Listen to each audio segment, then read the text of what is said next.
Welcome to the Scoop Zone, where our panel discusses the most recent entertainment scoops from Mikey Sutton's Geekosity.com. And now, your hosts, Keith and Gary.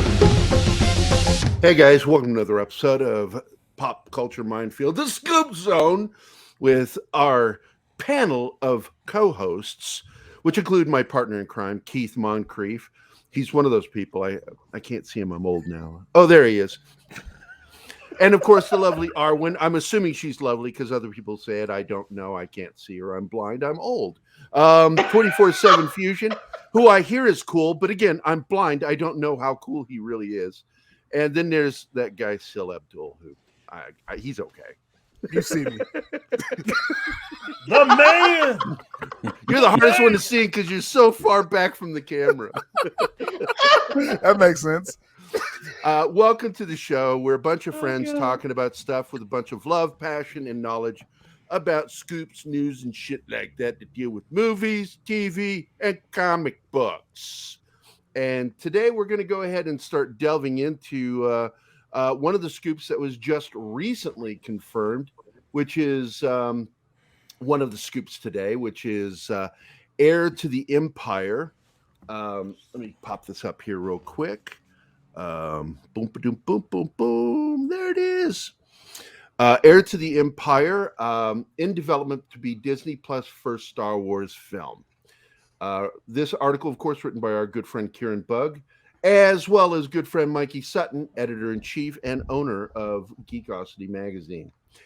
An adaptation of Heir to the Empire could be Disney Plus's first Star Wars film. Sources reveal Heir to the Empire is the climax to several Star Wars series, including The Mandalorian and Ahsoka.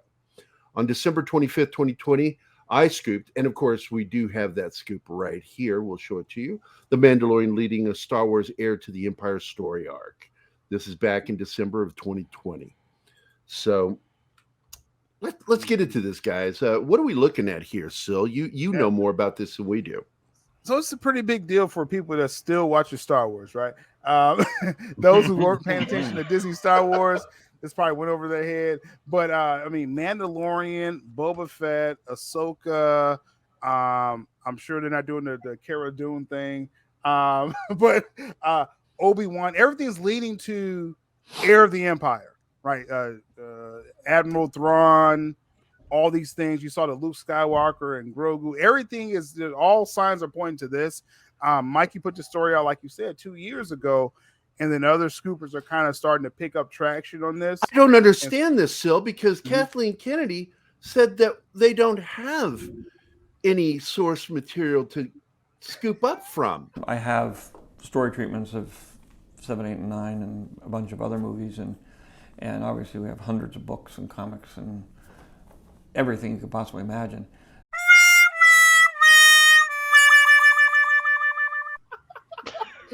She didn't touch on the legends. I don't know. People are deeper in Star Wars than I am. So confused. She's literally ripping this away. Like that's one of the most popular books out there, right?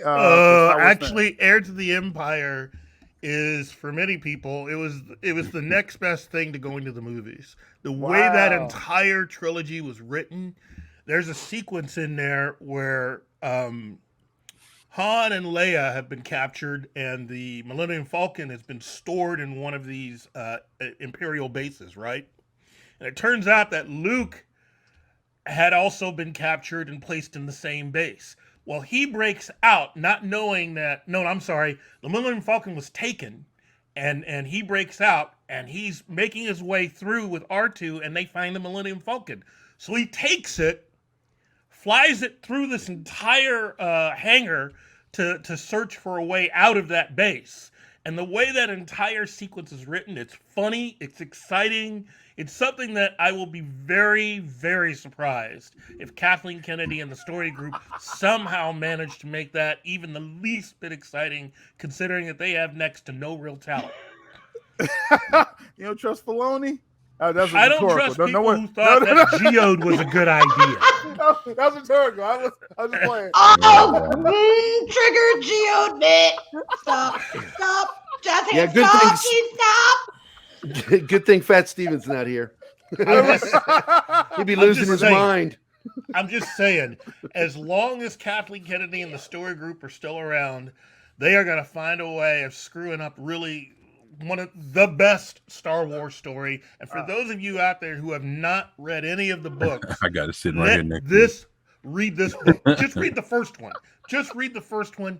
And I'm telling you, it's like reading an exciting movie unfolding. It's a movie in your hands. And it is exciting. It is fun. It's everybody and then some. So we'll see what Disney Plus does. Again, it's going to be direct to Disney Plus, not theatrical. Yeah, I know. They're going to do a Disney Plus special. Yeah. Well, we'll see what happens. I'm sure that it'll be so weird, though, that because they had no source material. Moving on to let's hit some DC material from Geekosity. Let's see, what do we got here? Matt Reeves initially worried the Batman as a detective may be too complex. My gosh, and especially when that detective work was written at a 4th grade level. I'm so surprised. I mean, who does he think it's too complex for? Bro, he guessed the last riddle wrong 3 times. I guess it was too complex for Patterson. Thank you. I'll put that in my review. I'm gonna plug my channel, Subto Inc. Yes, this last riddle. Everybody's channel's down in the video description. Go check them out. Subscribe. Man guessed it wrong 3 times. Like it was a penguin, it was a bat, then it was a falcon. No, that's not too complex. I don't think so. No, it was written so badly, the detective work in this, and I'm like going, did you not read any actual like mystery books like Sherlock Holmes? You know, how to write a thriller mystery? You know, I mean, he gets to this one thing 2 hours into the movie. This is an important thing both people were aware of. Clearly, they were aware that this was there. And it took them 2 hours to get around to the conversation when they're in the jail. I don't want to say what it was, but I got so angry about that. Yeah. I wanted to throw my popcorn at the screen, but I love popcorn, so I ate the popcorn. Oh, yeah, I ate the in my head. It's incompetence. It felt like incompetence, right? Yeah. It felt like incompetence from the protagonists. It's like, how can you write detectives that are supposed to be top of their game and have them be so fucking stupid? He's supposed to be Sherlock Holmes. Yeah, how can you be Sherlock Holmes and get it wrong? This is your movie. Yeah. This is your movie. Matt Reeves. No, Watson. You know what's funny here is we're not even talking about the article. We're making fun of the headline. So I'm saying, Keith, Watson tells Sherlock the last clue. It's like, what? That's how this film ends. Okay, all right. The Hardy Boys helped Nancy Drew, and you know that shit go. Unfucking believable. I'm sorry, Joy, we didn't get into your article. I'm sure it was a good one, but I can't stand Scooby Doo Matt have more Reeves accuracy. Hello. Yeah, shout out to Scooby Doo. No. Yeah, Matt Reeves just man, he just does not do it for me in that writing. That was not detective work. I mean, we can take a second here and pretty much I gave the film a better score than probably it deserved because I really do think the acting was really good in this film. I gave it a 7 out of 10. Key, you gave it a 6 out of 10. Arwen, I hear she only gave it 2. But Arwen's kind of a mean person. we hear. I am not.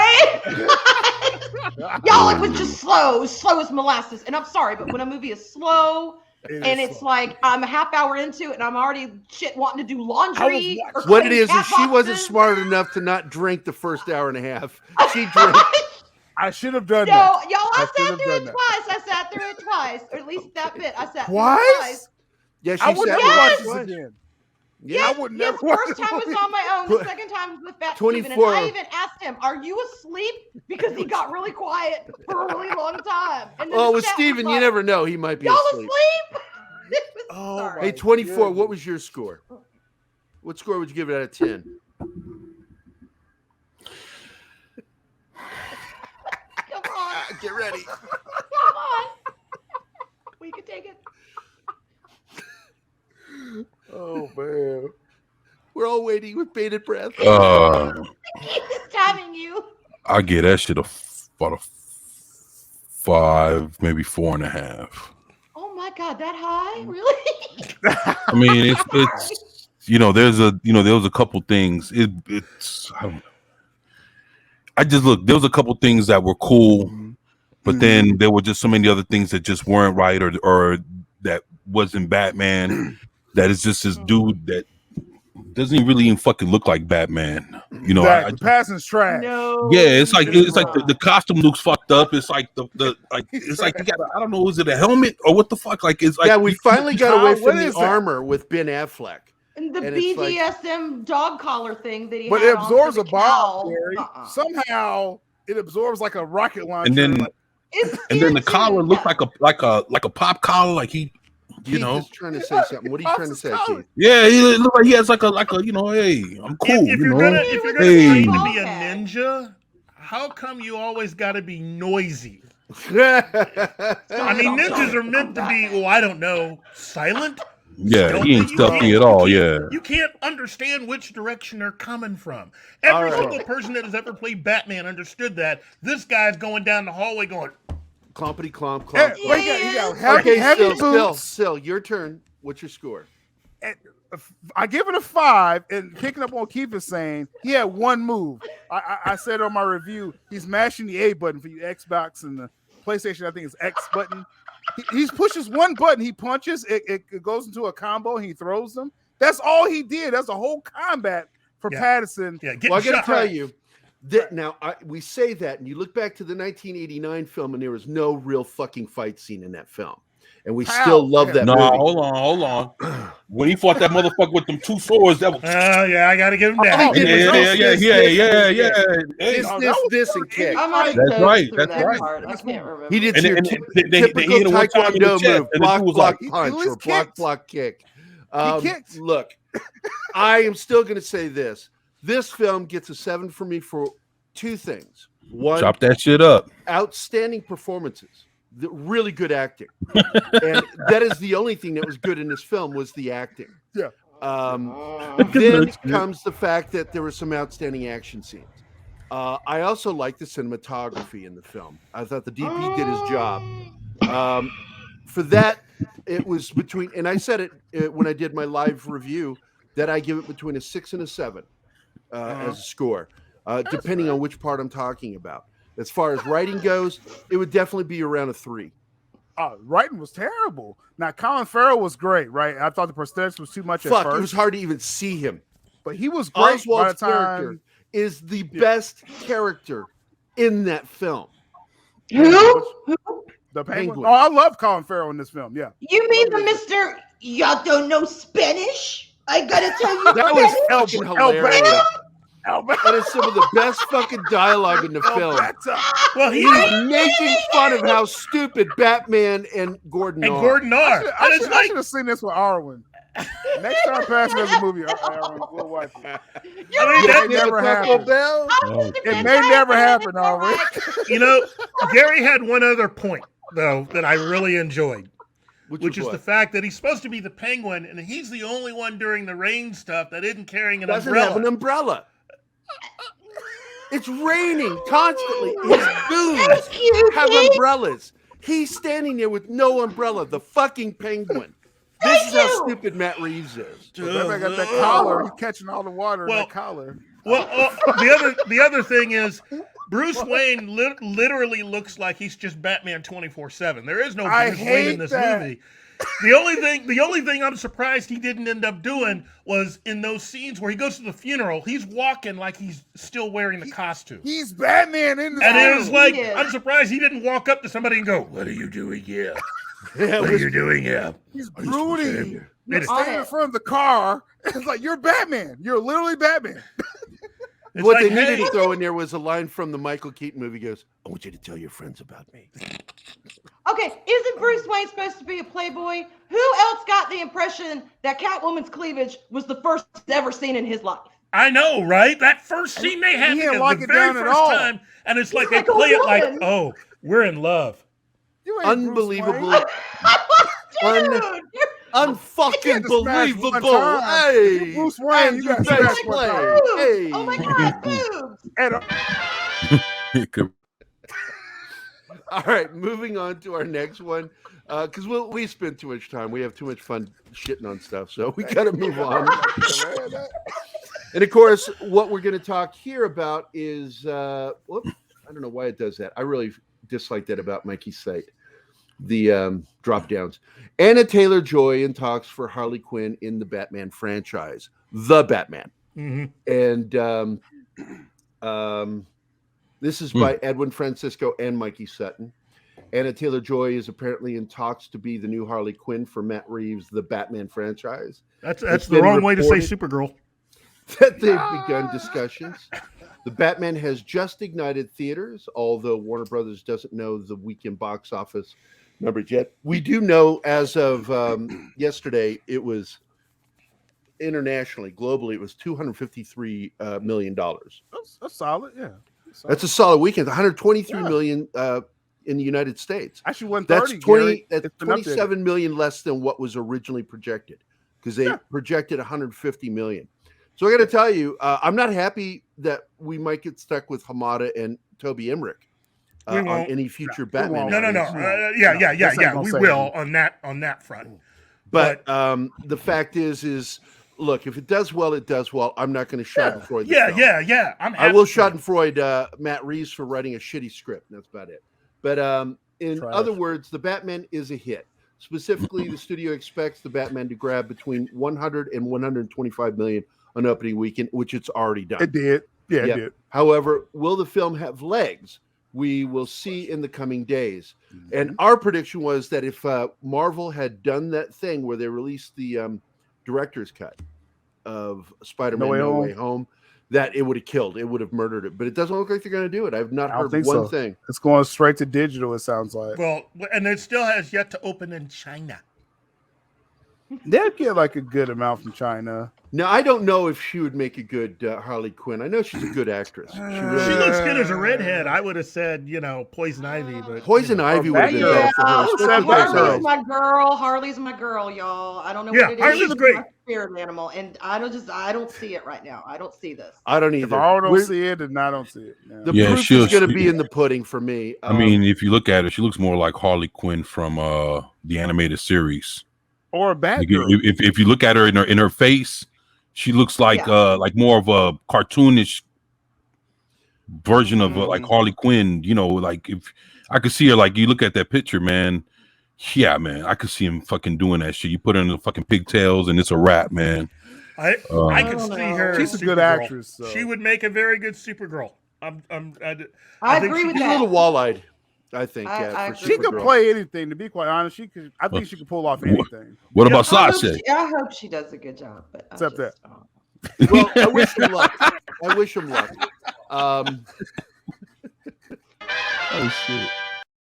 And so now we have the second lead story. Batman director Matt Reeves reveals dark villain he wants to introduce. Now I know that in his I think it was the Hollywood Reporter interview, he admits that yes, that's the Joker at the end of the movie. But then in the same interview he says, but don't expect him in any in the future films. And I'm like, then why tout him? Then why? But why introduce him? How many Edwin wives have we Francisco seen writes for this article. Batman director Matt Reeves has a villain he wants to face Robert Pattinson with the Batman now out in theaters. And this is, by the way, mentioned in the same interview. People are excited to see what's next. Warner Brothers has set up its new DC franchise, no doubt. Now it's time to look ahead. The following contains spoilers. Proceed if you wish. The Joker had a small cameo. That's right. He brought that up in the interview.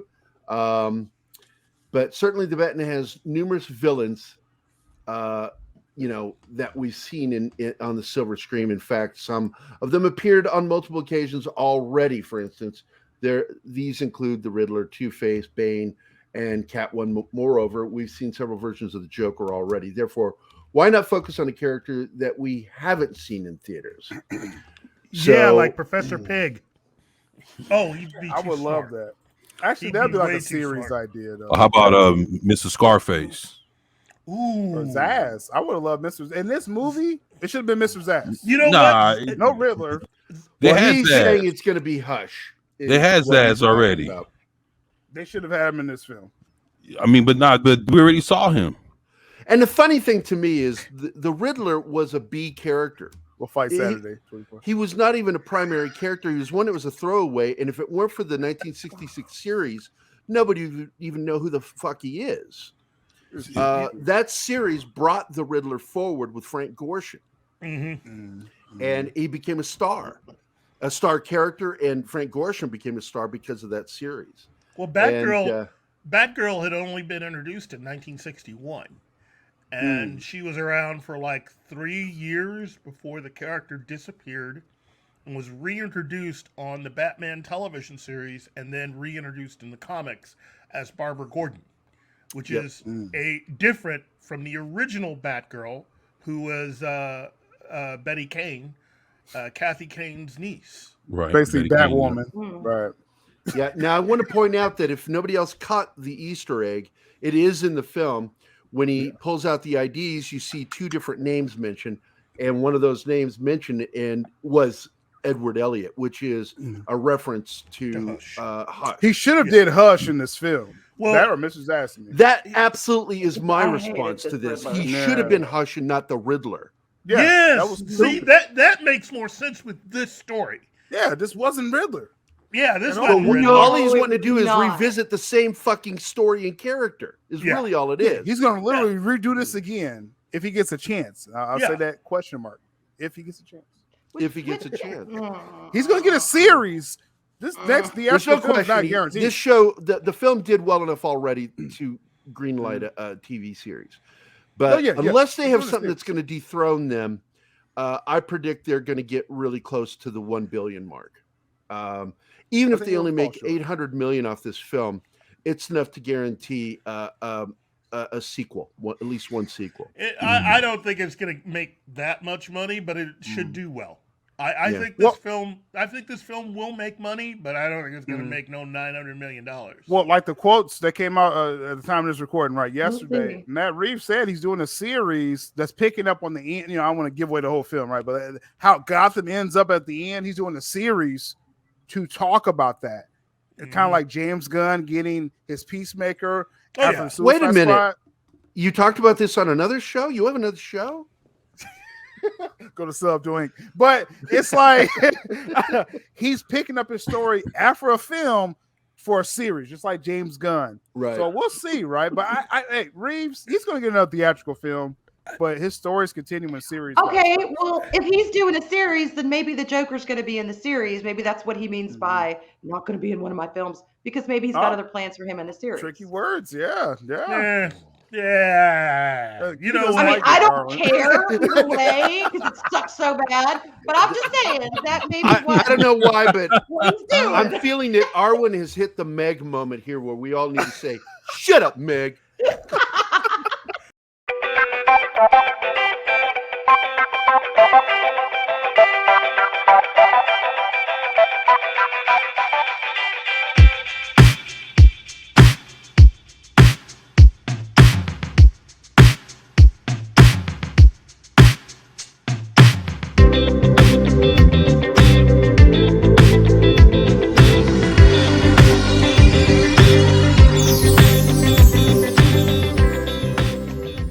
So here we go on to the next subject, which is non-comic related. even though there is a graphic novel that I thought was really good of the story I Am Legend. Cool stuff. Yeah. But now you just talked about this 24 Right. on your show because yes, you have a show, your own show. Right. Everybody's The link is down below. Appreciate I that. Am Legend sequel in the works with Will Smith and Michael B. Jordan. Right. And this article is by Joy Lynn. I can't pronounce that name. Francisco. Yep. And don't yell Francisco like I can't pronounce that one. I got that name. Francisco, Gary. Yeah, like I said. Will Smith and Michael B. Jordan will collaborate on the sequel to the post-apocalyptic thriller I Am Legend. And I want to point out that we talked about this before the show, that in the alternate ending, it was clear he did not die. And there's no clear point that he actually died in the explosion. We don't get that. We don't get he gave up his life. We don't know what happened to him. So it's all kind of up in the air. And I'm sure that, he survived. In fact, Will Smith has already posted in his Instagram to confirm that the project is in the works. Yes, that's really what a lot of these are fishing ventures where they're going out there to see if they can drum up enough interest that investors might want to put money behind it. So that's where this all lies. And of course, his character in the film was a U.S. Army virologist named Dr. Robert Neville, which is right in the book. Although in the book he was a doctor, but not a virologist. The production has yet to disclose the story. Furthermore, they'll need to answer how Dr. Neville survived the final scene of the theatrical cut. It's a surgical table saved him. He hid behind a surgical table. He fell over and it saved his life. That or one of the vampires saved him. God only knows what they're going to come up with. But the movie's budget of $150 million cashed in a total of $585 from the original film. That's really not that good because you double the budget. We all know the rule: you double the budget, and that's that's $300 million. So they made possibly $285 off of that. So it's enough to get you a lower budget film. They need to keep these budgets under $75 million to turn a profit. This type of film. You think this type of film can do that though? Like realistically? Yeah. Okay. Wait a minute. Keith's saying no. Keith's saying no. I'm saying, I don't think Keith, you saying no. No. Keith, you're shaking your head. No. It's Tommy. It's Tommy and the Well Boy. It's Tommy. What are you doing? It's Akiva Goldsman, people. You saw his name. Why? Why are you doing this? Why are you giving him more work? After because he wrote the first one. He's also producing this one as well. Really? Yeah, he's producing it. If you've not heard me say this before, and Keith and I both, Akiva Goldsman is a fucking idiot. Yeah. He's a glorified fucking idiot that has lucked into so many jobs and has fucked them up from the get-go. Because he doesn't even know how to write a foundation, much less build a house on it. Yep, he can't even show run. Those of you people who know he's the power behind Strange New Worlds and Doom Patrol need to understand. So I don't like Doom Patrol. He doesn't actually show run those shows. Well, see this, even though his name is on there. I got to tell you, Keith and I like Doom Patrol, but here's why. I never gave two shits for the comic book. And so I have nothing emotionally attached to the comics. So therefore, this fucked up show, irreverent, fucked up show that has goofy fucking humor in it is okay by me because I never enjoyed the comics. I did. I was an original OG fan of Doom Patrol. Then I don't understand why you like that show because I like it because it is irreverent. But I mean, I keep hoping that. They made one of the main characters gay. When he was having a relationship with the other character and became the mom and pop of what character? Who was it? Come on. That means they won't have a cyborg. Baby cyborg. That's right. They were the parents of Beast Boy. Not the biological, but the emotional support parents. Yeah. You know him as Changeling. Yeah, Changeling, yup. And now he's called Cyborg. No, Yeah, no, now no, no, Cyborg no, is- no, no, no, no. Different character. No, I know. I'm just over here cracking a hell of a joke. Oh. I know. Trust me. Cyborg I got know. started with I know my Justice character. League. Cyborg was one of the founding members. Cyborg of, now. Yeah, he's Cyborg was one cyborg of now. the That's my founding point. Yeah, members he's of Justice League and was not a member of the Teen Titans until later, which always annoys Keith and I because Cyborg was an adult when he joined the Titans. His job was to watch over them for Batman and Superman. Mhm. And to a lesser degree, Aquaman. no, he was just a big teenager. Aquaman fucks fish, according to James Gunn. I fucking hate that. I don't even talk about it. Hell. Okay, on that note, I have a question. Okay. About fucking fish? About the fish, No, right? no. No. Okay. What the hell? Why do we need another I Am Legend? I mean, I'd rather, if Will Smith wants to get out there and do all his projects, I'd rather see a Bright sequel. I'd even rather see an iRobot sequel. I don't. You know what? I would enjoy I'm with you with that, iRobot. I Arlen. enjoyed that. I said it first, Gary. They need shut up, another one the same way they were able to make you, Rambo, First Blood Part 2. Oh. Because let me explain something. There have been like 5 versions of Richard Matheson's famous story. Yeah, the first one being Vincent Price's But Last Man on Earth. But this movie with Will Smith did not end the way the book did. It ended, the Hollywood version again ended the same way that they ended First Blood. Well, which is you have to go all different the way than the back book. to The Last Man on Earth with Vincent Price to see the closest adaptation, which Yeah. is he discovers he's the bad guy. That this new evolutionary thing has taken place, and he's a monster because he's killing these people. And it's a shocking ending. Right. And I He's think so one of talking the the better original. films. Yeah, You're no, talking no, about and the original, book, Gary. and the book, Yeah. the actual novel that all this is based on. By Richard Matheson. Big spoiler if you haven't read it. Him dying is really the resolution to the entire story because he becomes a legend to these people. To the people that he's killing, he is a monster, and he will forever haunt them as their boogeyman by dying. Because Yeah. then they'll never be able No. to truly get rid of him. He'll Yeah, be that it's- thing in the dark. It's one of those, go And- read the and- source material, read the So- graphic novel, or watch the Vincent Price film. And- Even though it's low budget, it's still a good film. And, Sorry, Keith, I'm cutting you off, but we got to keep moving. He's good Um, at that, isn't he? That's part of the thing that Yeah. I get chewed out by Keith. I'm not Keith, but by Tim and Mike. Keep it moving. Stop making it go so long. Oh, What wow. if it's cool? All right, go But moving on, this is something I know all of us kind of want to talk about. I know I do, which is the new Disney Plus Obi-Wan Kenobi plot details leak. Oh no. This is by our good friend Kieran Bug, who we love. I love Kieran a lot. Plot details of the Obi-Wan Kenobi Disney Plus series have sprung a leak online. Although fans gave the Book of Boba Fett a mixed reaction. yes. That's the nice. polite Yes, way we of did. saying it. Yes, we Confidence. did. Confidence is high with this Star Wars series. Disney Oh, Plus, The boy. Mandalorian, was hugely successful. For Star Wars content, Disney Plus is it. After all, Patty Jenkins' theatrical Rogue Squadron is years away. In the meantime, Disney Plus feeds the Star Wars hunger for live action and animated material.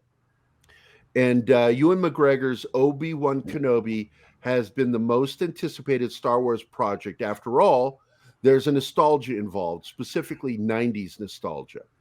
Obi-Wan Kenobi has a release date set for May 25th. That's also the 45th anniversary of Star Wars. People are anxious to know what's in store for their favorite Jedi Master. What happens when he finally makes his long-awaited return to the franchise? As we all know, Hayden Christensen will also be returning as Darth Vader. Moreover, there's a rematch, and from what I hear, there's 2 rematches with Darth Vader planned for this series. what will lead to two rival clashes once again. And I'm looking forward to seeing that because it's not breaking the rules of Star Wars to have more than one fight between these two. We just know that there was a large break before they fought again in Star Wars, as they call it, Star Wars 4, the episode 4, A New Hope. But it'll still always be just Star Wars to those of us who saw it in 1977.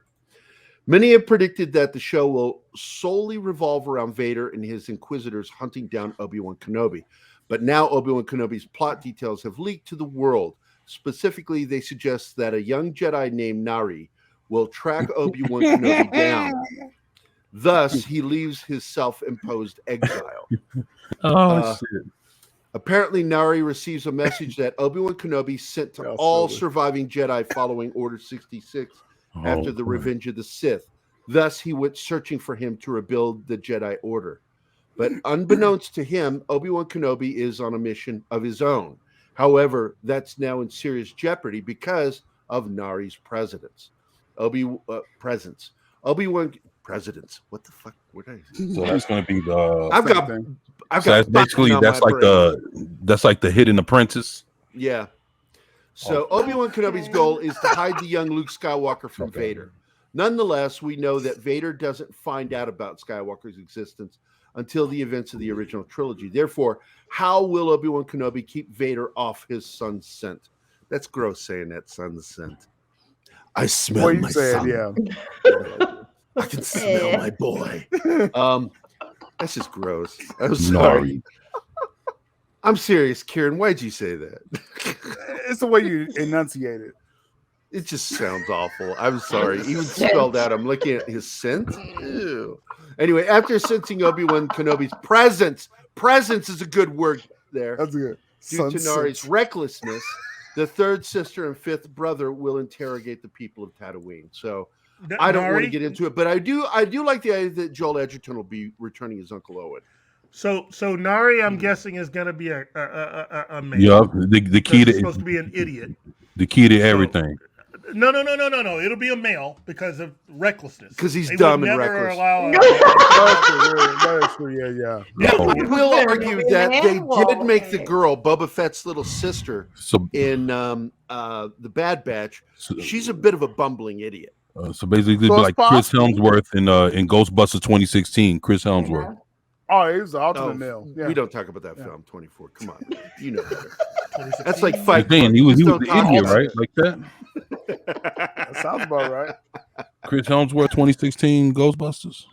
He was the best part of that whole movie, and still the movie was just garbage. Especially when he was breakdancing.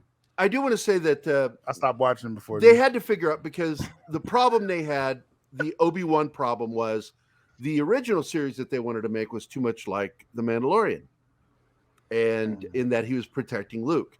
Even though I don't know why that's a problem, because it is literally what the end of the last Star Wars film told, was that he took him to Tatooine, was going to watch over him. Right, Revenge of the Sith. Yeah.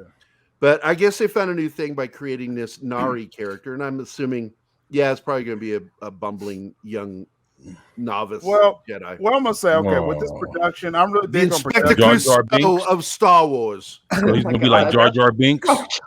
Deborah Chow is doing this series. I actually like Deborah Chow. Anything she did on Mandalorian. No, I agree with you. She's very good at what she does. They got the writer that did Army of the Dead. I'm a big fan of that. It's a zombie flick on Netflix. Couldn't watch it. He produced Edge of Tomorrow with Tom Cruise. So I mean, it's hit or miss, right? We'll see. I like what happens with the story, right? Or we'll see. What was the original title of that? Die, Live, Die, Repeat. Yeah, Live, Die, Repeat. Live, Die, Repeat. Edge of Tomorrow is the actual name. Live, Die, Repeat was part of the advertising campaign that people just assumed. Yep. What was that name of the comic? Piece. No. What was the name of the comic? All You Need Is Kill. There you go. So basically, they're gonna have like this He-Man Orko kind of relationship. Arkham. Again, I trust the writer. Again, I don't know. I'm just saying that's what it sounds like to me. I'm just giving my honest opinion. And Deborah Chow, she does good stuff with Mandalorian, just like Bryce Dallas Howard. Yeah, but hopefully- here's my only thing, Sel. Yeah. Here's my only thing. I don't mean to be that guy, but when Deborah Chow did all her amazing work, she was being overseen by Jon Favreau. Mm? True, Deborah true. Chow is now Hmm. under the purview of KK. Yeah, she's out there with Oh KK. my. So Just 2 Ks, not 3. Thank you, Oh, Like, what the fuck?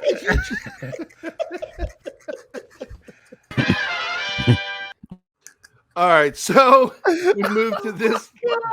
We're finally getting back into Marvel, and here we have a story by Edwin Francisco and Mikey Sutton. Charlie Cox wants Marvel Studios to tweak his Daredevil costume for the MCU. I wonder what part of the costume that is. Yeah. Are we Oh, Mike, can you missing- give me a What bigger are we cod doing piece, here? Mike? Can you get it make it just a little bit wider, fatter? You know, The details matter, y'all. maybe make it Yeah. veiny. Here we go. Charlie Cox wants a comic accurate costume, is what it's all about. Like, yo, And I like that part of idea. this. That's something closer to the comic book, and I don't think you'll get an argument from Feige on that. That we'll get to see that change for the show. I would like to see that. Look, because Disney now owns the Netflix series, You mean the change to the costume? yeah. Like more it would be girth, nice to change the costume and make it more comic accurate. make Like it more red? girthy. And McGirthy. more red. You know, I think because Ben Affleck was able to have a near comic accurate costume, I think Charlie wants his to be pretty much comic accurate. I just hope the mask is better. I hated Ben Affleck's mask in that film. That was the worst. Oh yeah, part. that was terrible in the film. It yeah. just looked so goofy. But Ben Affleck did some really good stuff in there. Other than the teeter-totter scene, I really enjoyed that film. The teeter-totter scene was just so over the top goofy. Oh, I didn't like meant to be Bullseye. romantic. And I like Bullseye Colin was Farrell, not but well that done. Now the that was opening terrible. scene with him was really good at the bar. I like Colin I Farrell. was even tickled Yeah. by the airplane scene, but everything Yeah. after that was just fucking not no. Bullseye. Man, You make me just not like imagine- Colin Farrell in the film, like you failed. You make me not like him. Yeah, you have failed as a filmmaker if you Man. Farrell- You don't mess up Colin Farrell. Yeah. Hey, just imagine if Colin Farrell comes in the Multiverse of Madness.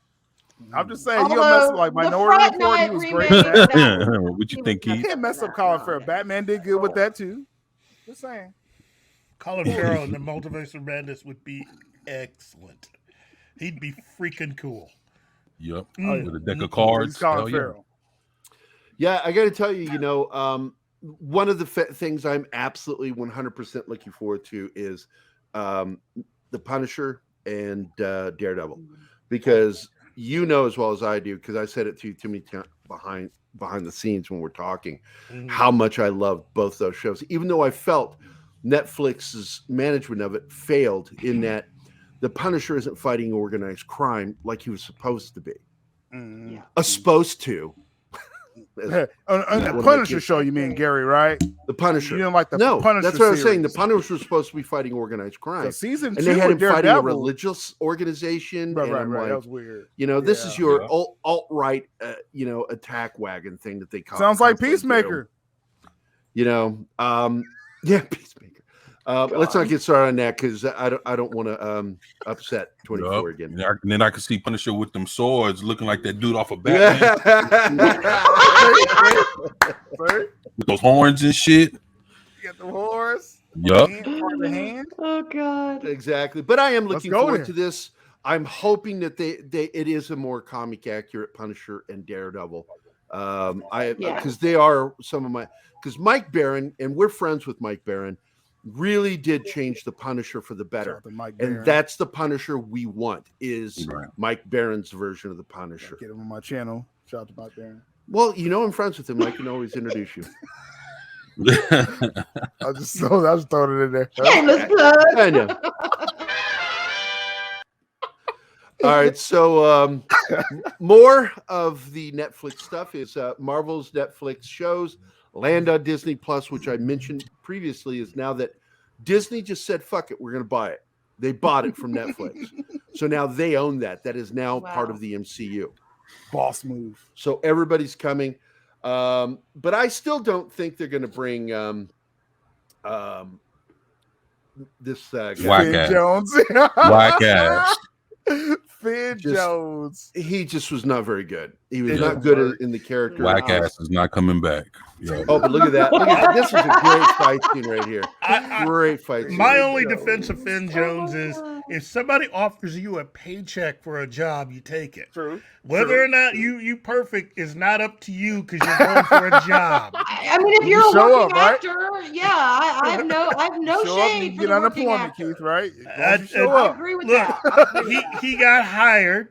They casted him. It wasn't like he had the power to just show up one day and go, I I agree guess with I'm that. Iron Fist. He took the money. They kept giving him money. He kept showing up. That's all I got to say. I'm not going to hate on the man Can't because dispute with that. he was That's getting all paid. privilege. I'm not hating on him. I'm just making fun of him. I mean, you know, you got to put food on the table. He working. He working. Yeah.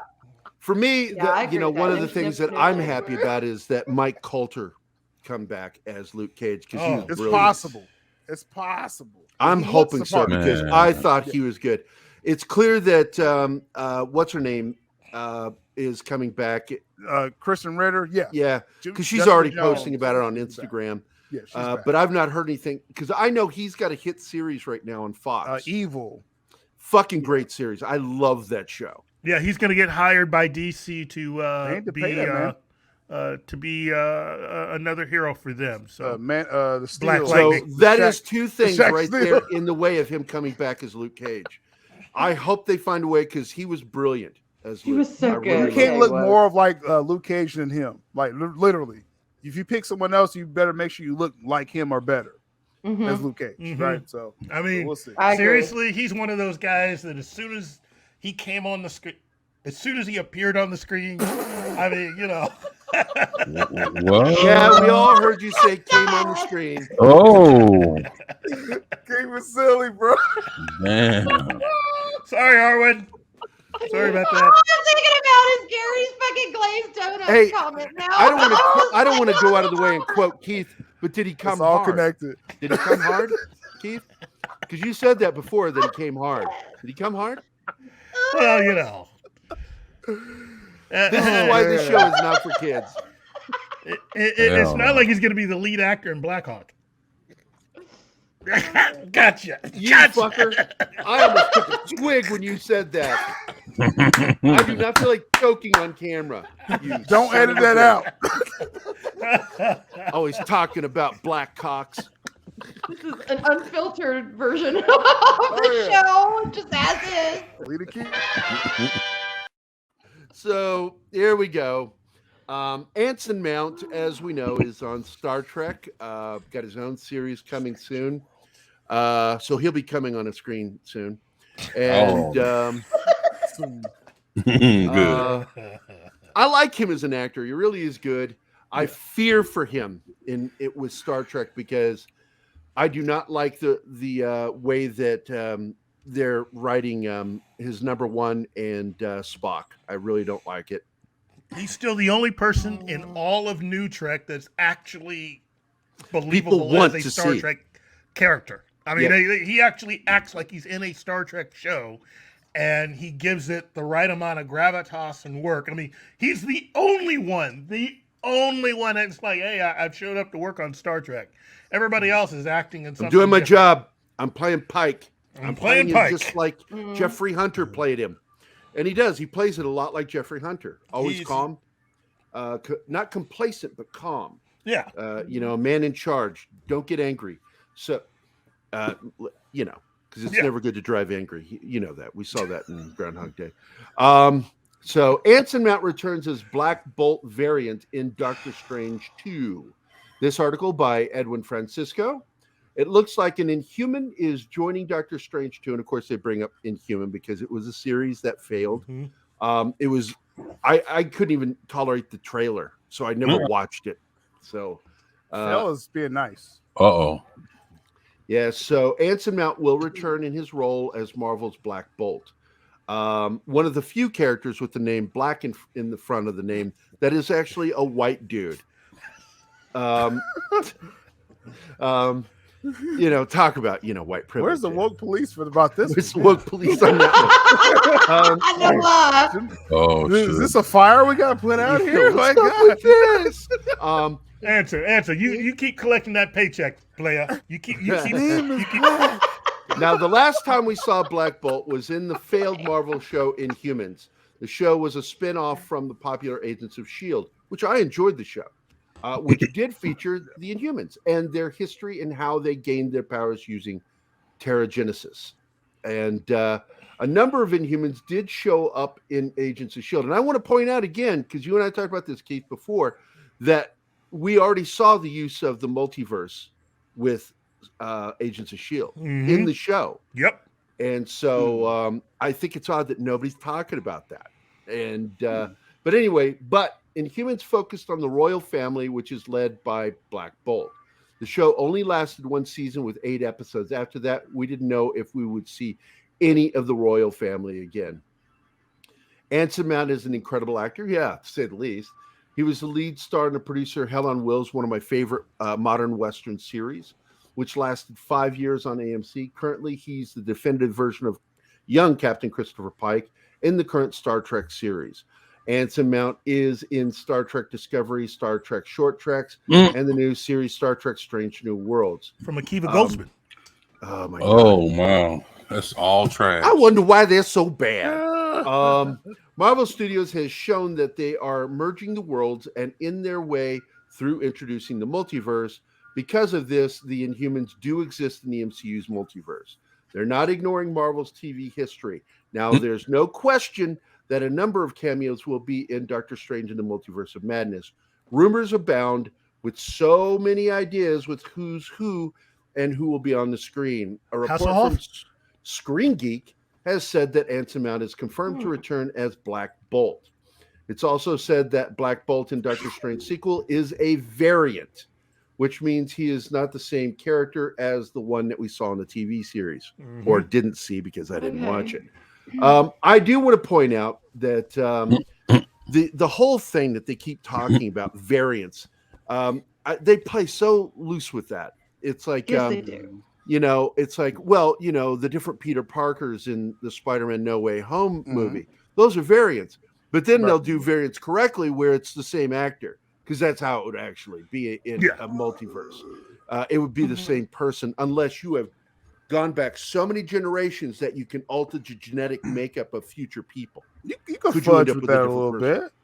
Yeah, you can. Like a what get if? away with it. It depends on how far back you went. Well, Gary, what about Loki? What about Loki? Right? That kind I have a problem with what they did in Loki. Loki's bad science fiction because they didn't go back far enough. Captain Carter. Excuse that. It needs to go back like hundreds to possibly thousands of years before you can have an alligator Loki. That's what I'm saying. Though, it's like I think that set the precedent. Hey, we can just do whatever the fuck we want. That's where their science is bad. Bad science. Bad science. No, don't do that science. Bad. But I am looking forward to seeing this because, of course, in the article he also brings up Wesley Snipes and Patrick Stewart. Now, it was said, and I think Keith is the one who brought my attention to it. We were having a conversation the other day, and you brought it up, that is not Blade in the trailer. That you think that is somebody else. Who was that? Baron Mordo. You don't think that was his haircut? Yeah, that sure looked like Blade's haircut. No. Here's the reason why. I was watching it on my nice big screen television, and I played the trailer again. Kind of flex on us, okay. and so when Mordo comes, so you got a little white privilege, did you, Keith? That sounds like maybe.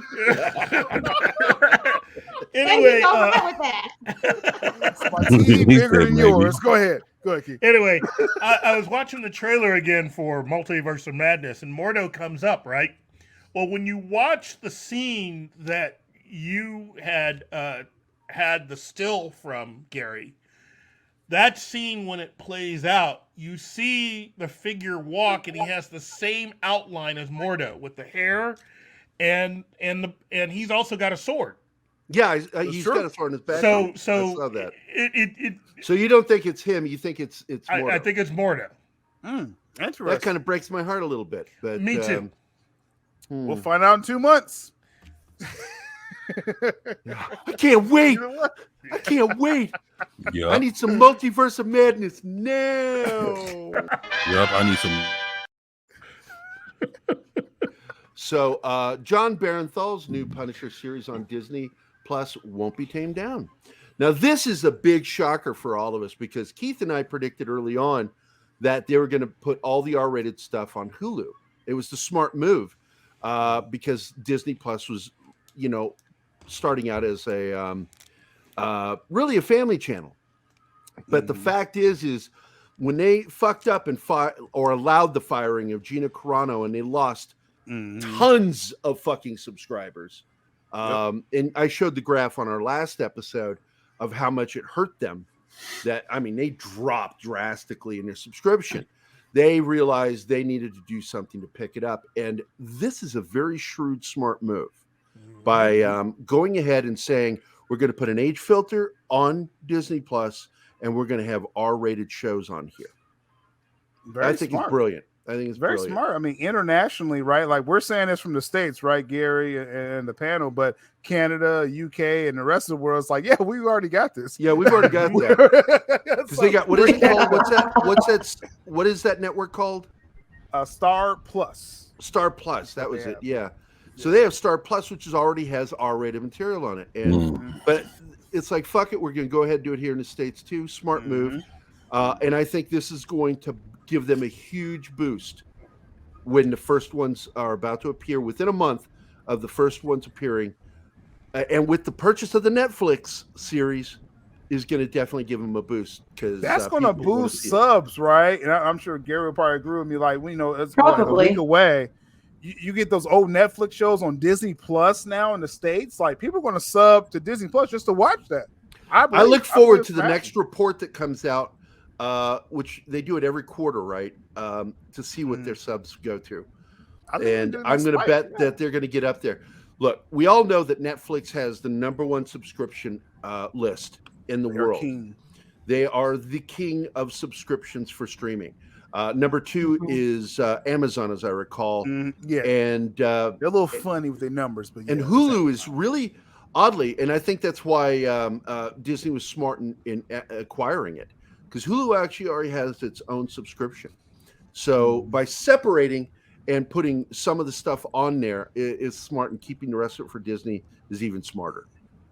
So, because this is the future of Hollywood, movie theater going is going to change. People aren't going to be going to see your average movies anymore in the theater. Nobody's going to want to pay, like I paid to go see Batman was $45 for 3 people.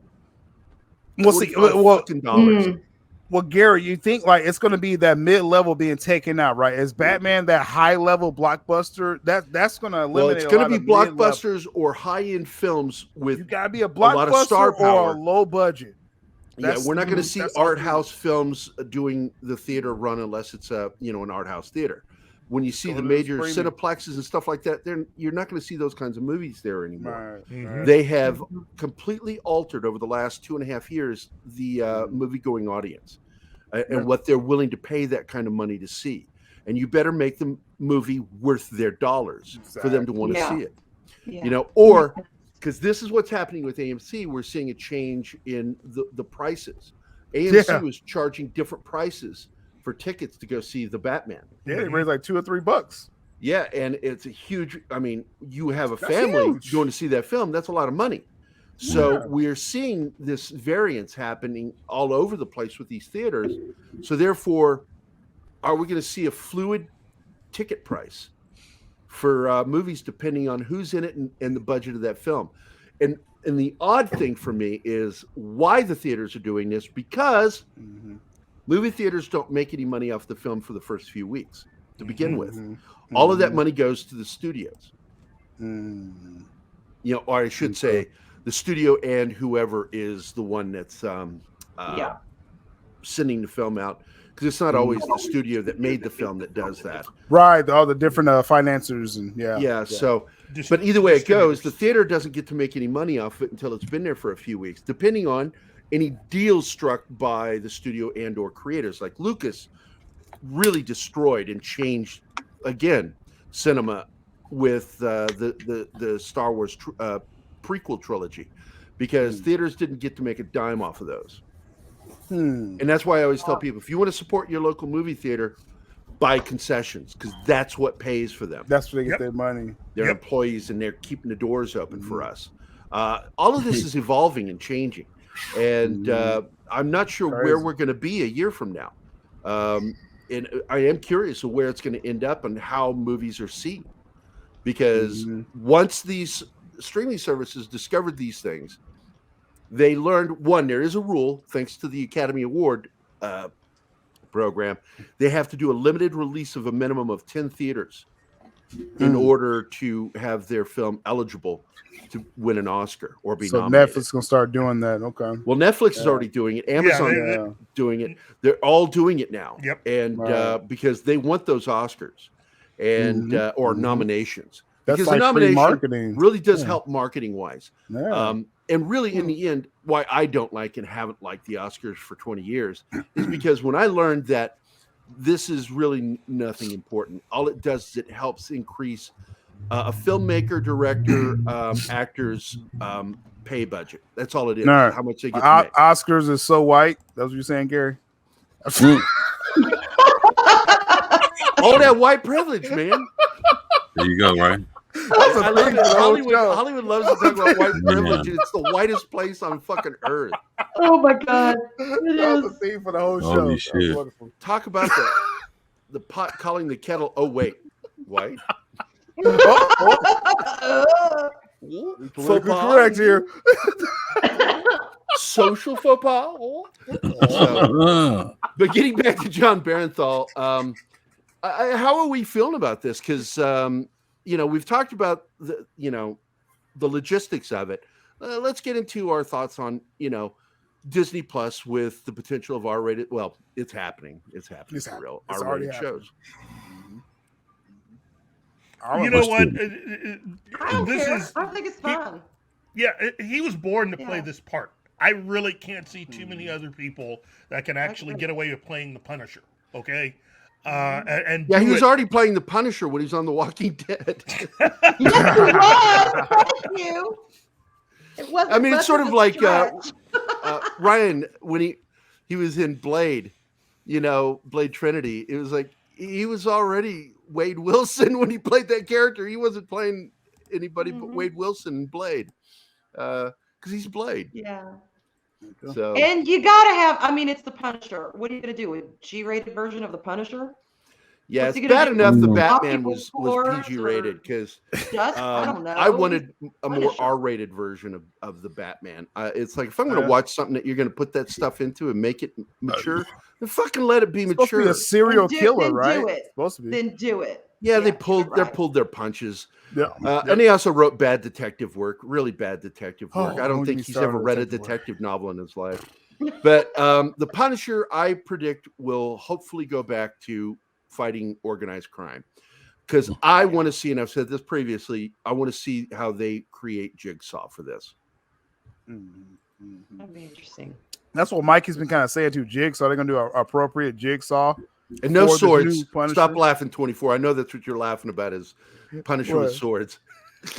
So Nah, no swords. I heard no swords at all. Yeah. No, I was thinking PG-13. Like No, it's Dolph gotta be Lundgren. Dolph Lundgren.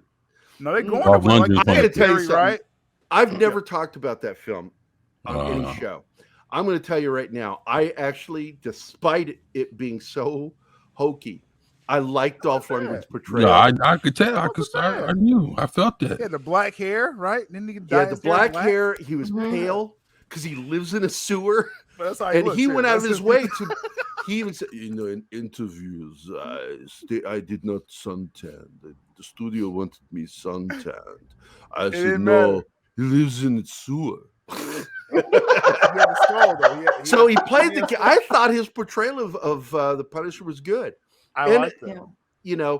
It was dumb. It was still a dumb film. No, But there is a line in that film that there's a single line in that film that I do like a lot, is where the Yakuza lady turns to the Italian mobster and says something about my people have been organizing crime since before yours were fucking sheep. Well, your people were fucking sheep. And I'm like, holy shit, what an insult. That was awesome.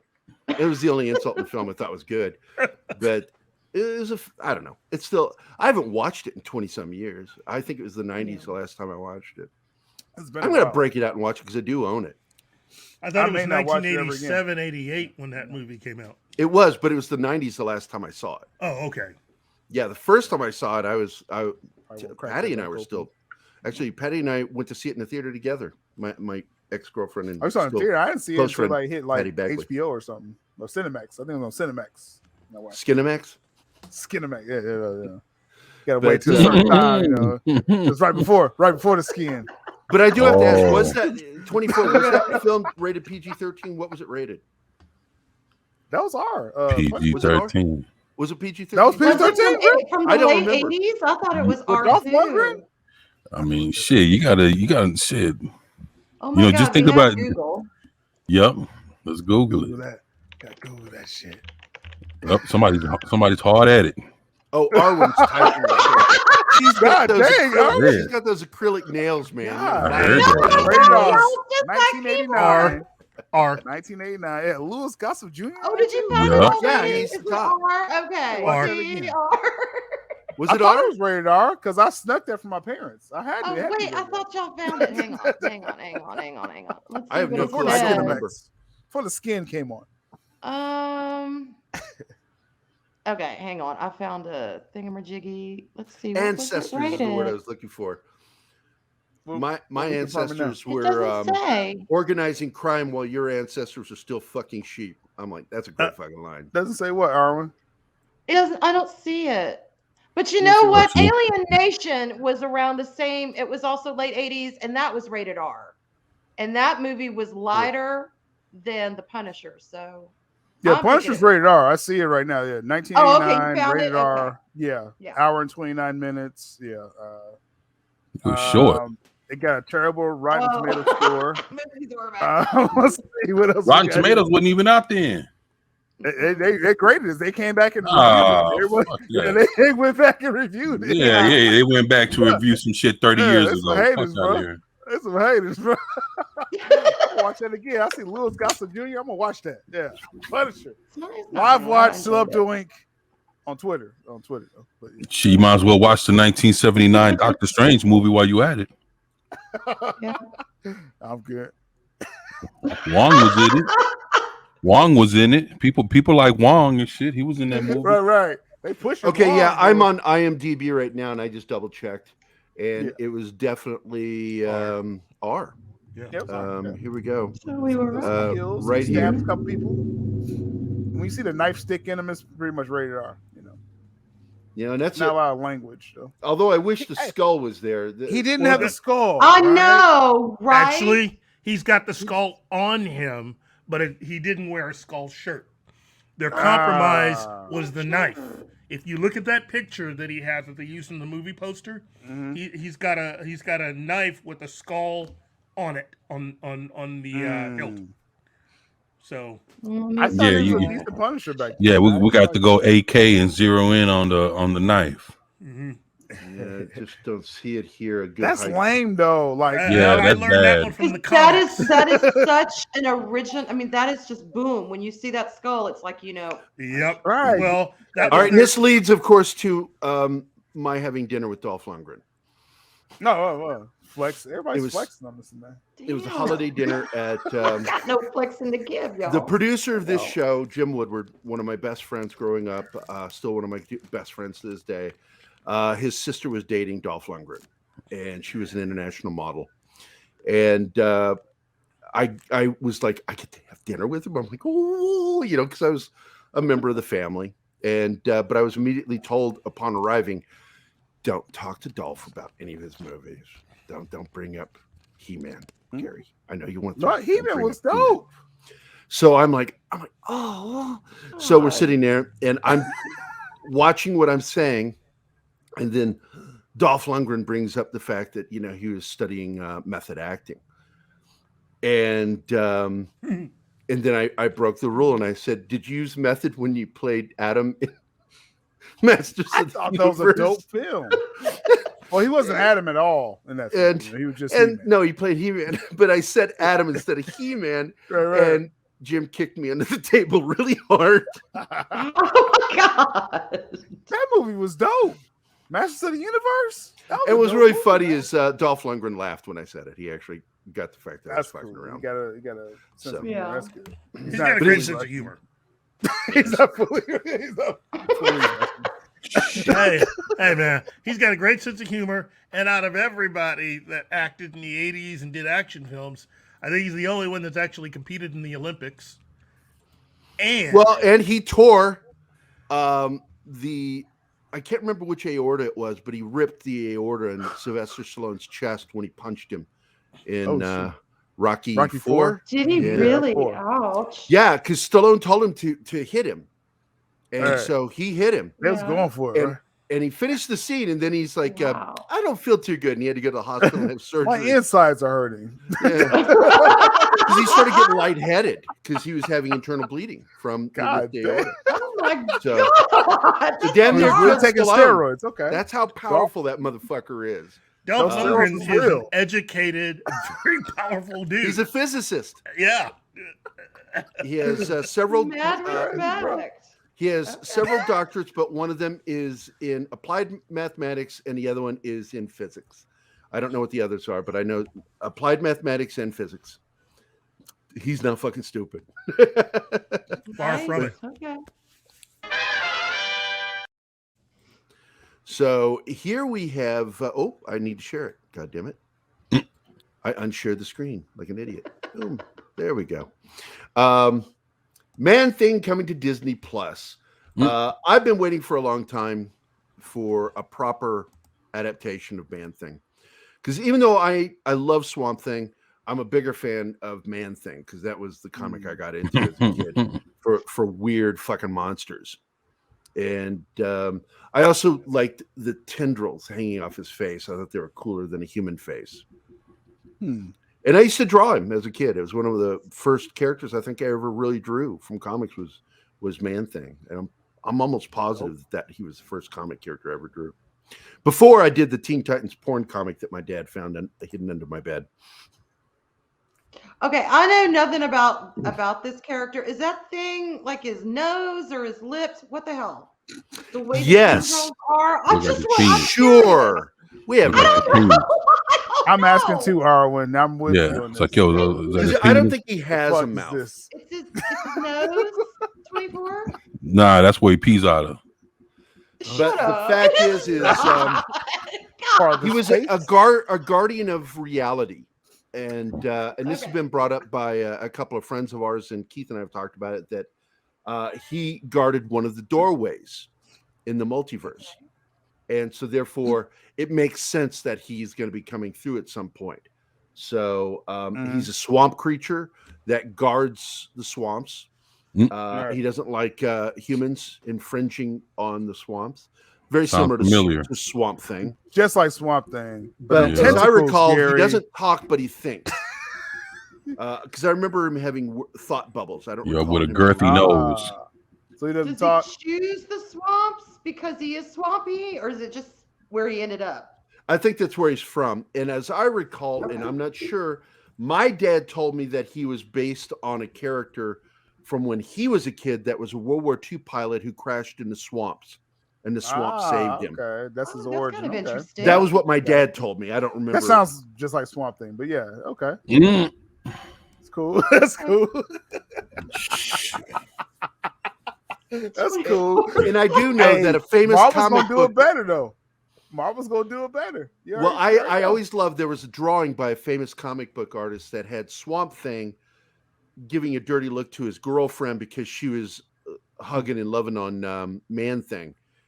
And what was her name? I forget it. Betty or whatever the fuck her name was in the Swamp Thing comics. Who cares? He's like, name was P-Thing. And he's like, "What are you doing?" And she's like, and this was a funny promo in its own way of the fact that they were doing a giant size comic at the time for Swamp Thing or for Man Thing. Wow. So she goes, She "I Thing. can't help it, but Same I thing. really needed a giant sized Man Thing." Was the joke. And I think Oh, it it was was a joke. Cho who did the artwork. I think it was Cho. That's crazy. And it's really well drawn and it's fucking funny as hell because she needed a bigger Man Thing. Man thing. A Right. giant sized Man Abby. Thing. Abby was Abby, her name. Abby, what are you doing? That was it. And But the I always design's liked pretty it. I mean, unique look at the looking. way he looks here in this drawing. It's just so Aaron creepy likes those looking. tentacles, from the face. I He do looked too. cool in the I'm movie. curious. I'm just curious. Yeah, it's mean- kind of hanging from the jaws, I mean, but the movie. So you didn't like the movie, Seal? You didn't like the movie? This Which Sci-Fi movie? Channel movie. No, it wasn't no I- Sci-Fi Channel movie. It's been a minute. I don't remember even seeing it, to be quite honest. Man Thing, I Yeah, don't remember seeing that. Like, for real, I gotta like rewatch it. man, dude. I I mean, they about they had naked chicks and all kinds of shit in there. Oh, I'm gonna watch it now. Yeah, I know, no shit. Like for real, like in the first So- 5-10 minutes. So Like, whoa. That's where it got released So- for us. I didn't see it until it appeared on Sci-Fi Channel. Oh, okay. Because the first time I seen it was on DVD. Man, they said it was that in that Punisher movie, the one, the War Journal. nah, yeah. There's the That one's DVD kinda cover. wild. Yup. Man Thing. So he becomes one with the swamp, basically. Yeah, this is all the way back in 05. It was a It's very like- low budget like Swamp Thing. movie. Okay. It had a bunch of nudity in there though. It don't cost a lot for nudity. You know what I'm saying? Just take it off. I was Yeah. gonna say they didn't need intimacy coaches then. It was just woo. Now that Woo, is splash. one of my favorite Punishers right here. Warzone Punisher is a great fucking And movie. you know the covers like that one? are similar. Like the Warzone cover and the Man Thing cover had like this different. Like they were both similar to each other because they had like this Marvel Knights thing. I think, if I'm not mistaken, attached to it. That's what it was going for. Okay. Let me open up the Interesting. photos and we can go through the covers real quick here. That was pretty cool. I remember that. Yeah, look, Well- at that time, right? When did this come out? 2005. 05. Hey, I That's can not, I can that's give not you bad. I can give you the basic story. Go for it, Basically, hello. Who's homegirl right there? She's the one that got naked. Oh, okay. Her Yeah. name is Rachel Taylor. If you need to go look up nude pictures of her. Set next Doctor- expectations. Okay. Dr. Theodore Ted Salas is a Oh. guy who was working on trying Got to her over his figure out. shoulder. Mm-hmm. Dr. Salas was a biochemist that was trying to reverse engineer the super soldier serum that Captain America had and was making a breakthrough and was being threatened by members of AIM, who were, as we've learned in the comics, an advanced ideas mechanics. They're more of a superhero, a villainous terrorist organization. Look at He that had logo. memorized If all that's his not notes. intentionally trying to look like a swastika, I don't know Yeah. what is. Yeah, that's Um, literally what it's doing. He had memorized all his notes and burned them and brought his girlfriend to the lab. Well, she betrayed him, and members of the organization were able to make their way into the lab. He had taken a vial of what he had been able to put together and tried to escape and tried to drive Whoa. out of there. What? He injected himself with the vial and crashed in the swamp. And it is the reaction between the chemical version he came up with of Captain America's super soldier serum and the swamp that combined to make him into that. But basically, he was also a former colleague of Dr. Kurt Connors. Writers Stan Lee and Roy Thomas and artist Gray Morrow co-created Man-Thing. He debuted in Savage Tales #1 in 1971. So I don't think it's related to the story my dad was saying he felt it was based on. There you go. Was Seth Rogen in that movie? What's that? In that Swamp Thing movie, was Seth Rogen in there? Rogan. I don't think That so. would have been before Seth Rogen made it to Hollywood, I think. Yeah, he was still just a high teenager at that time. Yeah, I think he was still in Canada at that time. Yeah, that's something he doesn't want well known. Not that there's anything wrong with Canadians. It's just I find it funny when some Canadians hide their Canadian lineage. Up there in that great country of Canada. Why would they do that? I don't get it. I don't know. They want to be American when it comes to Hollywood stuff. I think it's kind of weird. Hey, But anyway, It is weird, but whatever. So we move on to the next one, which is, again, MCU related. Elizabeth Olsen rumored to extend contract with Marvel. I think it's a smart move, especially with everything that's happening. Despite it not being the hit that they wanted it to be, I felt that they still were a hit with the TV series. The WandaVision. They got views. Yeah, it was a hit. Yeah. But I know that it was not critically acclaimed. It didn't like advanced. stick the landing, for the viewers. No. Because even I had a lot of negative stuff to say about it. A lot of good stuff too, but I had negative things to say about what they pulled off. That they, I think they chicken shitted out last minute and pulled stuff that needed to be in it out. But this Terrible is something finale. that they're doing. But the rumor mill. Oh wait, this is Edwin Francisco and Joy Francisco, done with the middle names. The rumor mill tweets that Elizabeth Olsen is to extend her contract with Marvel, posted by another anonymous Twitter scooper. Not 24 hours after, this initial post has gone viral. Even though it has gained popularity, the initial post seemed questionable due to the personal image of the profile being a stock photo directly lifted from Adobe. So take this with a huge grain of salt. Shaking that salt. This Twitter user has been posting a lot of random rumors, such as Andrew Garfield showing up in Marvel's Secret Invasion, or that Elizabeth Olsen will be in I Am Groot. I Am Groot. Yeah. A few hours later, there's the second post. The viral post was even reported by MovieWeb. Here we got Harry Bowles. So it's picking up some traction. Okay. We'll see. I don't know. We'll see. I If mean, she is, she's I gonna mean, it do only more. makes sense because Yeah. she's a good character. She's a good actor. And I would like to see more of Scarlet Witch down the road. Yeah, I'm a doing fan of an Elizabeth hero. Olsen. Yeah, I'm a fan of her. I think she's going to become I've very totally important. Googled nude pictures of her. I totally have. That's it. I mean, I'll Yay. take it. Okay. I think Scarlet Witch is definitely going to become very important right into this next phase, because I think what they're going to do is they're going to either add to or retcon a lot of what we thought we knew about the MCU to this point. And if Well, I still think that she was the first example of an openly exposure of a mutant. I think that's because the way they're going to go. They had the think, Fox version of her brother, which is a mutant. I think the rumor that is out there that I'm hearing right now is that Doctor Strange is going to learn that he actually didn't really do anything wrong. That what happened with him with Spider-Man. No, he pulled the Band-Aid off. Yeah, he pulled the Band-Aid off. Somebody had altered everything already, and nobody knew. And he pulled the Band-Aid off. This is where we get to find out who the villain is, and it's in his own self. The Right.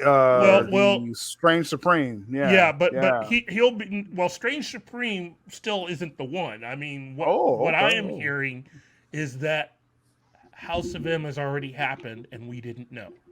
That's why he finds Wanda. yeah, because right? we thought they were going to show that in the WandaVision series. Yeah, well, they could have totally did that. Basically, what it was is that the again rumor is that Wanda has already gone off the deep end long ago. She caused the mutants in this reality to be poof, because when you meet Professor X in in Doctor Strange 2, he's gonna basically indicate that it's like, yeah, she did something. Oh, she did the No More Mutants. Basically. She did that already, Right. Which is basically it's gonna alter our perception of all of the MCU. Oh man, I movies. just got chills. I'm sorry. And so Yeah, we gotta take her down. Basically, My God. what you're gonna learn. I really is got that goosebumps on that, dude. That's dope. Yeah. everything that we've seen, beginning with Iron Man on up, that's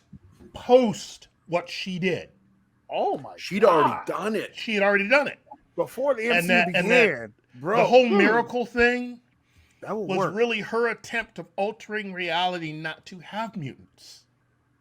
So her ability makes her, outside of even just mutants, probably one of the most powerful beings ever. Yeah. And her power and her abilities are far off the charts. That's crazy. And so she was able to basically alter reality without even... In other words, if she had known deep down how powerful she truly was, she could have taken out Thanos without even really breaking a sweat. Yeah, she Wow, literally dude. could. Wow. Fucking She wow. kind of would have too, but they kind of like diverted her. And in the game, Yeah. she literally had him hemmed up. Like, But basically, Yeah. this is going to be not only their way of reintroducing mutants, this is going to be really a way that they can reintroduce a lot of characters. Like, technically, once everything now has been recorrected back to the way it should be, Right. chances are Thanos will be back. Heck, they could even bring back Tony Stark and Captain America, Steve Rogers. Secret Wars. This Secret Wars. is all too. Well, I despite the fact that that comic pissed me off, that series, it was a good series. It just didn't like the marketing behind it. It felt, yeah, it just pissed me off. But anyway, there you go. I'm excited about this. And of course, we have this popping up now, which is Michael Keaton's getting another payday. Yeah, that's right. Collecting checks, Michael. Getting those checks. Michael Keaton's return to Sony for Adrian Toomes may connect to Morbius, which I think is a good idea. Keith, you had some thoughts on this before we did the show. You want to lead us in? Yeah. Michael Keaton returning in Morbius is just one more sign that we are right there on the edge to getting Sinister Six. We are, Sony is really happy with the money that Spider-Man has made, and they are just going out and spending like there is no tomorrow. And so Michael Keaton over these next 5 years, he's going to make more than enough money between DC and Marvel films. He's set. He's good. You know, I love Michael Keaton. I like watching him in anything because he's just that good. So the more Michael Keaton we get, whether as Bruce Wayne or Adrian Toomes, it's all good. So, but this article is by Edwin Francisco, and what he's saying is Michael Keaton of the upcoming movie Morbius is back at Sony Pictures working on his role as Adrian Toomes. Michael Keaton returns as Jared Leto's Morbius. The only reason why we expect him to be there is because Michael Keaton showed up in the Morbius trailer. Toomes is the Vulture, the main villain of Tom Holland's Spider-Man Homecoming. In the Morbius teaser trailer released back in 2020, Michael Keaton wears what seems to be the same clothes that he had on at the end of Spider-Man Prison jumpsuit. When the trailer came out, it confused a lot of fans. How in the world did Vulture from the MCU end up in Sony's Morbius? Well, also you see Spider-Man on a poster art on the wall of an alleyway, but that's not the current Spider-Man. That was, I think that's Tobey Maguire's Spider-Man. That's what it looks like. Actually, it looks like the Spider-Man from the video games, but that's just me. It looks like an image taken straight from Tobey's Spider-Man. No. Yeah, the Raimiverse. So I'm very curious of what they're doing. When the trailer came out, it confused a lot of fans. How in the world did Vulture from the MCU end up in Sony's Morbius? Michael Keaton's return to Sony for Adrian Toomes may connect to Morbius. And at the time, as far as we knew, they existed in a different universe. We know that mainly because the Spider-Man illustration that shows up in the background is not Holland. This is what I was just talking about. It's Tobey Maguire. Yeah, I was right. Then again, Sony could Lucky have guess. been fuck you. Then again, Sony could have been misleading us. It's possible that Sony learned a thing or two being with Marvel that you can tweak trailers to mislead the audience, and that's true. We know that with the Hulkbuster suit was CG'd out and Hulk was put in the trailer. Yeah. That was a terrible, pissed a lot of fans off like me because we got super smart Hulk instead of good Hulk. Oh my God. Michael Keaton himself shared an Instagram picture that he's back at Sony saying, "A little of Tombs work today." So Okay, round the nose there, Keaton. Okay. There we go. So there is no doubt that he's working on the character. The question is, what's he working on? The film has gone through some rescheduled release dates, and I do believe, I got to tell you, I agree with Keith on this, that this is leading to finally getting Avi Arad's Sinister Six movie that he's been trying to get for 20 years. I agree with Keith on that. Yeah. 25 years. 25 years he's been doing He this. wants his Sinister Six. Yeah, bad. Yes, he does. Him and Pascal. Pascal wants it too. Well, still got to get the Craven the Hunter, right? Yeah, I'm not too excited after you guys told me that Russell Crowe's not going to be him, that they got that young guy playing. That would be sucks. Yeah, that sucks. Teenage Craven? No, thank you. They're so young. I don't understand. Hey, look at it this way. It's all going to work out in the end because ultimately that means we're going to probably get Magneto coming in for his daughter. So it'll be which Magneto is going to show up. Which version, or are they going to hire a brand new actor to play Magneto? Yeah. Right, they would have to. But then with Craven too, you get him young, so you can do like 3 movies. They want to get their trilogy. God, the way you said that, dude, just creeped me out. Get him young. Clip that shit, right? Yeah, clip that right there. Or don't. No, please don't clip that. Please don't clip that. Watching this show, nobody. Clip No. Of course, now we come to Kristen Ritter once again talking about Disney Plus. I didn't watch season 2 of the show because I was protesting the fact that it was sexist to hire only and to say that they're only looking at female directors. I'm like, look, man, I know you think you're being woke, but you're being sexist doing that. Yeah, I agree. You need to always hire the best person for the job and not base it on their fucking gender or their color, for Christ's sake. I understand having women in a writing room, but like directing. But okay, go ahead, Gary. You sexist motherfucker. Anyway, so this article is written by Mikey Sutton himself. Kristen Ritter teases return as Jessica Jones on Disney Plus. Kristen Ritter, by the way, who Zoe has a thing for. She loves her because she thinks that they look a little bit alike. She and my daughter and Kristen Ritter, because she was watching her on that show, the Bee in Apartment 23 or whatever that show is called. It was a sitcom. It's funny. Yeah, I remember seeing it. Yeah. But Kristen Ritter hinted her return as Jessica Jones on Instagram on January 31st. I scooped, Mikey, that Marvel Studios wanted to keep Kristen Ritter in the role. She was very good. Since then, Disney Plus acquired the rights to Jessica Jones and the other Netflix Marvel series. Disney Plus will begin streaming those shows on March 16th. Because of the adult content, they'll be available behind the parental controls. Boom, baby. Very smart. Charlie Cox already returned as Daredevil and Spider-Man No Way Home. Likewise, Vincent D'Onofrio, the Kingpin, appeared in Disney Plus's Hawkeye, a not very good series. Enjoyable, but not very good. Fans still wonder who else will be back and who won't. On Instagram, hairstylist Melanie Jacobs posted a photo of Kristen Ritter with her signature Jessica Jones do. There it is. Yeah, it's kind of clear. Yeah, that's Jessica Jones right there. Yeah. Furthermore, Kristen Ritter wore a Jessica Jones leather jacket. So, in addition to Kristen Ritter, added purple touch to her hair, like in the comic books. It can't be a coincidence. Seriously, not even Andrew Garfield can lie his way out of this one. You try though. Garfield's a good one. He's a liar, man. Pants on fire. Where Kristen Ritter's Jessica Jones will return is still unknown for now. Nevertheless, Disney Plus' upcoming Echo is a possibility. After all, her fellow Defenders veteran Cox is in Echo. Could a reunion happen in Echo? Perfect. Bank on it. That's what Mikey says. Perfect. That's a perfect way to Yeah. Plus, you also got David Tennant coming back also. And he's one of those characters that can regenerate. So I like that. He was a good character. Purple Man. Purple Man. I So love that. we've got a lot of good stuff really coming down the pipe for us as far as nerd stuff. I still think that we are in what I've always called our nerd spring.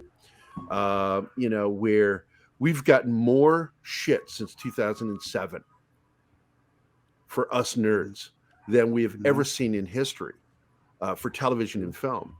And the only thing that can screw this up are two things. The overtaking of these properties by woke people and driving it into the ground, or fans not appreciating what they've got, their golden calf, and shitting on everything that comes out because it's not whatever. It's not comic true. It's not, and that will kill it.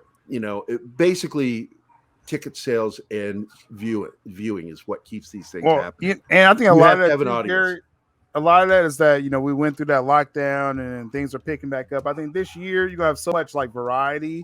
Like I know Batman's out now, but then you got Morbius next month. You got Doctor Strange. I'm looking forward to Black Morbius. Adam. You know what I mean? So like this too. year, it's gonna be that resurgence where just pick what you want, right? Just pick what you want this year. So. And you say you have a show of your own, so? Yes, it's down below in the description. All of down below there. All of the shows are in the description. We've got Marvel Studios adds Finn. I cannot say his name. I just not with a straight face. Wolfhard. Wolfhard to the MCU. I'm glad Arwen said it. How hard were you, Wolfhard? I got no problem with it. This one is by Edwin Francisco. Article. It has been reported that Stranger Things star Finn Wolfhard, God, I hate that name, has been added to the MCU by Marvel Studios. Finn is well known for his, and he's the cooler of the two Finns, and the other Finn, of course, is the one from Iron Fist. I agree. This Finn is well known for his role in the Netflix show Stranger Things, still one of my favorite shows. And he's also landed roles in The Addams Family, Ghostbusters, Afterlife, and not only has Finn been busy in film, he's also, why does he keep saying his name? Stop writing his name in there. Also performs in his band, The Aubreys, and has directed the short film Night Shifts. And by the way, he's also in the music video by, oh my gosh, it's the remake of the Toto song, or not the Aha song. He plays the lead singer in the video, and it's a good video if you haven't seen it. It's a remake of the classic Aha song. Something on Me. Take on Me? That's it. Take on Me, not That was Jizz on Take Me. on It's Take on Me. No, it's Take on Me, Gary. Yeah, Take on Me. And he's in the video, and it's really fucking good. There's no question that Finn is a rising star. He's already working on 2 films, which includes Pinocchio, which I'm looking forward to see that one, and The Legend of Ochi. The report has said that Finn is already signed and ready to get started. The star is already signed up for the animated series New Gen as one of the lead characters. I don't know what that is. Even though New Gen is printed and published by Marvel. Oh, yeah, I hated that comic. This is not part of the Marvel universe. New Gen is owned by APNG Enterprises. So Finn is now in the MCU when it means that it isn't related to New Gen in any way. At this time, there's no confirmation what role he will be doing or how many films or even TV shows he is extracted or contracted to do. Back in 2019, he said to comicbook.com that he would like to play, quote, I would like to play guy on computer, end quote, in the background of Marvel movie. Safe Space. Is that what that is? Safe Space? Oh, God, no. What was his name? From the New Warriors. Oh, okay. Don't make me Google that shit again. Hang on. Oh my gosh. The kid with the internet gas. He wants to be the kid with the internet gas. You know, there is one show that I would like to see done and done correctly. I did not like the film. It was terrible. Is the New Mutants. One of my favorite characters in that was the alien symbiote. I forget his name in the comic, but he always referred to himself in the third person. I liked his character. Come on, Warlock. I can't remember his name. Was it Warlock? It might have been Warlock. I enjoyed that comic series for one run. It was like I think that was in. Oh my god, I can't even remember what year that came out. Right. New Mutants. But I don't know. Some of this stuff sounds silly to me. Slow. So I just don't know what to expect out of it. Oh my god, it's gonna jump. Okay, here we go. What are you guys' thoughts on all this? Yeah, his name is Finn. Screen time. Screen time. It was screen time. Screen time is the one whose grandpa had the internet gas. Yeah, there was Snowflake, Safe Space, whoever the hell, Dora the Explorer with the fridge on her back or whatever. I don't remember her name. And then screen time. He was the one with the internet gas, so that's who he'll be. Okay. Yay! Yay! We won the internet! Yay! That sounds great. Whatever she says sounds great. Well, we've come to the end of our scoops. I would say that this is time for 24 Fusion section. Are you ready for an episode this week, buddy? No. No. Then we have come to the end of another show. I'll be ready next time. Everybody. Thanks for coming. Y'all come back now. You hear? I'm dead. No. This is a long show. I'm sure we've got enough entertainment for everybody to enjoy. Oh, shit. But I want to thank everybody. I'm hoping that the lovely Sherry is in the chat today watching us as we air. And if she is, you're a very naughty girl. You're naughty. Stop it.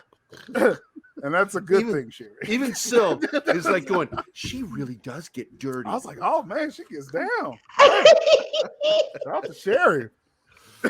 But I want to thank Keith for being here. He had to rush out, family stuff. Arwen, of course, for always being here. I guess it's hot down there in Georgia. She's got the vapors and she's Vapors, y'all. Well, bless your heart. Bless your heart. I do declare. I do declare. I got the vapors. Oh, shit. And then our good friend 24 is here, 24/7 Fusion Media. You know it.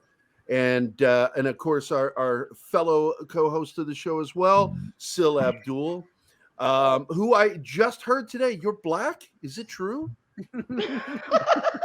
Allegedly. We'll see if Mikey Sutton scoops that one. Oh, shit. But I love you guys. I'm glad we did this episode. I'm sorry that Keith wasn't here all the way to the end, but either way it goes, he's my partner in crime on everything. And having you guys as my guest hosts on this, or co-hosts, not guest hosts, but co-hosts on this show, makes me very happy. We have fun. I enjoy working with you guys. Yeah, we do. We do. But look for this show every week, Thursday, 6 p.m. Central Standard Time. And we'll always have something to say on something that Mikey published on geekositymag.com. But until next week, I want to thank you all for being here and get off our lawns. All right. Hey guys, thanks for watching Pop Culture Minefield. If you've enjoyed the show, please remember to like and subscribe, and don't forget to hit the bell icon. Remember, you can find us at Pop Culture Minefield on both Facebook and Instagram. Thank you again.